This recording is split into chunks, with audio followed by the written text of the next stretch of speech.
Hello everybody, I am Miss Stephanie from the St. Matthews branch of the Louisville Free Public Library, and today we are going to be making collagraphs. A collagraph is a printmaking technique that was invented in the 1950s by an artist named Glenn Alps.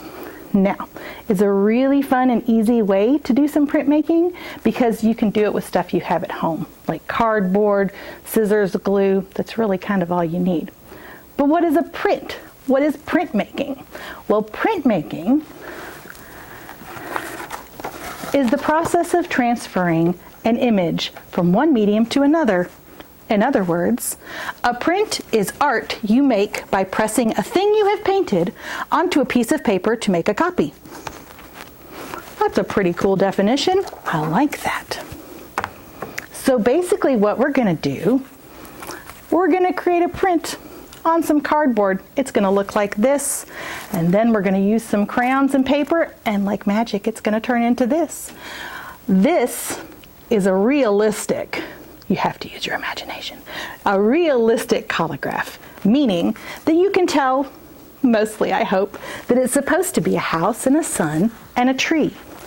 Today we're going to focus on abstract collagraphs. This is my abstract collagraph. So what is abstract art? Abstract art is art that uses lines and textures and shapes to create images. So this is a painting by Vermeer. You notice it looks pretty realistic, right? So this is a realistic art. But then we get to the artist Paul Klee. Now you can see his images don't look quite as realistic. He's got lots of lines and different textures and colors that he uses to convey the image that he's trying to help you see. So that's what we're going to do today. And abstract art is one of my favorite types of art to do because you can really use your imagination. And if you make a mistake, nobody's going to notice. So to get started, you're going to need an old cereal box or an old granola box, anything that's got that kind of thin cardboard, because we're going to cut this out and you don't want it to be too heavy, otherwise your hands are really going to hurt at the end. You're going to need some glue. You can use this type of glue, you can use a glue stick. Either one works okay. You're going to need some scissors. You're going to need some crayons. And I'll tell you what, friends, if you've got those old broken crayons laying around, this is a really good time to use them because when we rub our picture, it's easier to have it without its clothes on. Naked crayons are the best for this. But you could also use colored pencils if you have those at home. Now, since we're going to be doing abstract, we're also going to play with some textures. So I went around and I found some different textures. This is like netting. And it's pretty cool because you can't really see here that it's got a lot of texture. But when I used it on my print, you can kind of see the texture comes out. That's another really cool thing about printmaking. And these, I don't know what these were. They're like fabric scraps of some sort that we had laying around the library, but they've got some great texture on them, friends. This one's got lots of rough, bumpy texture, and this one's got more of a smooth texture, so I'm excited to see how that's going to turn out. I also grabbed some ribbon. This is that curling ribbon that maybe you use when you wrap presents. If you have some of that laying around, it's got a great texture on it. It's kind of fun to run your hands on it. Maybe you got some old string laying around. That's good for texture. Or even a paper towel. Feel that paper towel. It's got texture on it. It's kind of cool when you start looking for texture, all the ways that you can find it. And we're going to combine some different stuff. That's another thing we're doing today is combining different elements in our art piece. So another thing that I did was cut up some shapes from my cardboard box. I did a lot more than I probably needed to. That's okay. I'm going to make lots of these. So you can take your cardboard, and the first thing you're going to need to do is cut out a piece that's as big as you want your print to be. Now remember, we're using paper about this size. It's kind of the standard size piece of paper that you see. So you don't want your print to be much bigger than that. And luckily, the back of a cereal box is just about the right size. So all I did was cut off the sides of my cereal box. Then I used this extra to cut out my cardboard shapes. I love to recycle. So once you have that done, what you're going to do is take your cardboard, and you're going to take all your different textures and all your different stuff, but don't glue yet, because you want to work on your composition. That's kind of a fancy word. It basically just means you're going to lay everything out to make sure that you like how it looks before you glue it down permanently. So let's see, I've got some circles. We put some circles there. Let me move that out of the way so you can see that a little bit better. I love this texture. It looked really good. So I know I want to use this one. So I'm going to cut up a little square of that to use, just a little square. I really like this ribbon. Let's see. So see how you can kind of just play with it a little bit and figure out where you want things to be before you start gluing them down. And sometimes your things aren't going to stay where you want them to, and that's okay too. Just a general idea. Now, like I said, this stuff had some great texture, whatever it was. It's almost like it was fabric from a couch or something, but don't go cutting up the couch at your parents' house or grandparents. They probably won't like that too much. But if they have fabric scraps laying around, you can ask if you can use those. So I'm just going to kind of cut some different shapes up. And they can be any shapes you want. I've got circles and triangles. Apparently I really like triangles because I ended up cutting a lot of those. Or you can get super fancy and make trapezoids or octagons, whatever you want. That's the other cool thing about abstract art. It's all up to you. There's really no right or wrong. Actually, in art, there really isn't a right or wrong. So now I'm going to, whoop, look, I almost did what I told you not to do. I'm going to kind of lay some stuff out here. I don't think I want to use that. And play with my composition just a little bit. Oh, I also want to use this. Now, when we're gluing our items down, we don't want to use too much glue, especially if we're using things like paper or ribbon, because they'll get really soggy and it's going to take a lot longer for them to dry. So we just need a little bit of glue there and a little bit around the edges. Again, we don't need too much. And the hardest part of this is going to be waiting for your glue to dry a little bit, because we are going to be rubbing over our image and it will move a little bit. So we want to make sure that our glue has had plenty of time to stick and grab hold. Boop. That's the hardest one. I might have to come back to that one. This is my glue making face, by the way.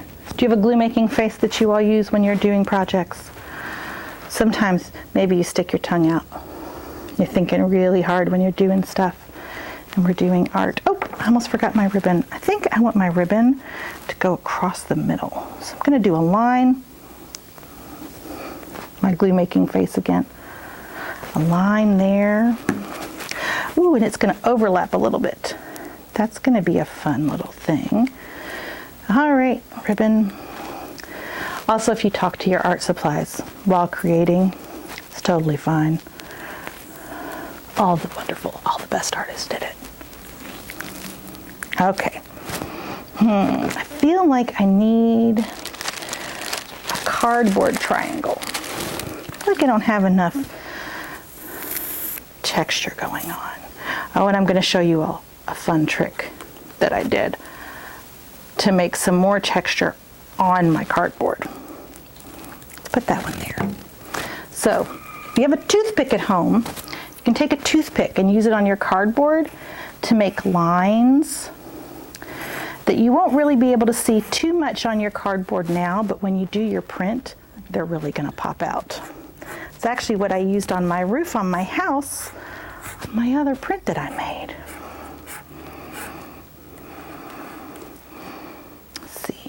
I don't think that one needs it because it's got that up there. All right, friends, I think that that's about good for my abstract print. Now I did use a lot of colors here, and actually one of the other kind of cool things about a collagraph is that this could actually be your art. You could maybe trim that off and call it a day. But we're going to take the next step, and we're actually going to make a print. So I'm going to use my one that's already had some time to dry, because that glue takes a little bit of time. So we're going to set that one to the side, and I'm going to take my piece of paper, and I'm going to take my print, and I want it to be with the stuff that I put on it, I want that facing up. I'm going to take my paper, and I'm going to put my paper right on top of that, and I'm going to kind of hold it down, okay? I'm going to take a crayon, and I'm going to rub my crown over my print. You can rub it up and down, you can rub it side to side, diagonal, any way you want. Doesn't matter too much. But as you're doing that, you're going to start to see the magic of the print. Oop. Now, because we're using crayons, we can combine colors too. If we were using ink, we'd have to wait for the ink to dry. But since we're using crayons, we can do some different color combinations right away if we wanted to. And there you can see some of that texture really popping out. Look at that. Oh, and look friends, it moved underneath. See how it moved there? So that's kind of another way to create some fun texture and movement in your picture too. And then you take it off and look at that, a print.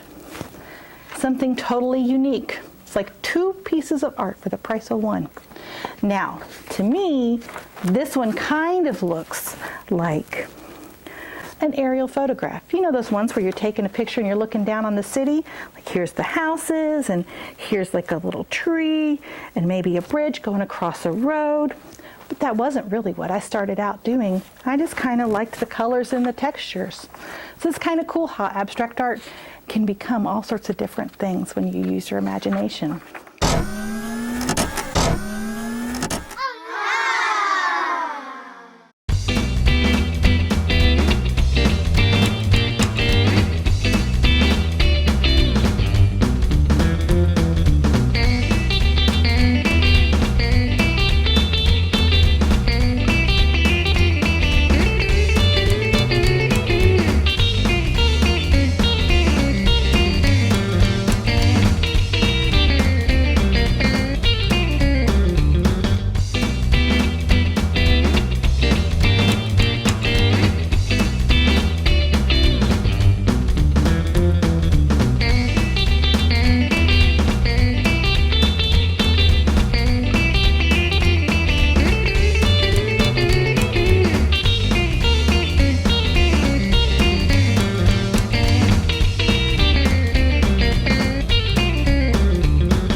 Of doing a collagraph.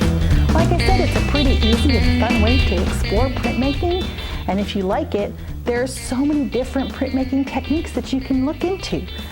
Screen printing, making t-shirts, that's a type of printmaking. When you come to story time sometimes, and maybe you get a stamp, or you go to the store sometimes, or maybe not the store, where else would you get a stamp? Any place you would get your hand stamped. A stamp is a type of printmaking too. You want to know what else is printmaking? Printmaking is also something that you find in books.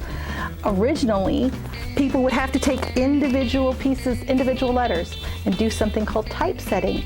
And then you would put a piece of paper down and rub a printer, like a big smushy brayer.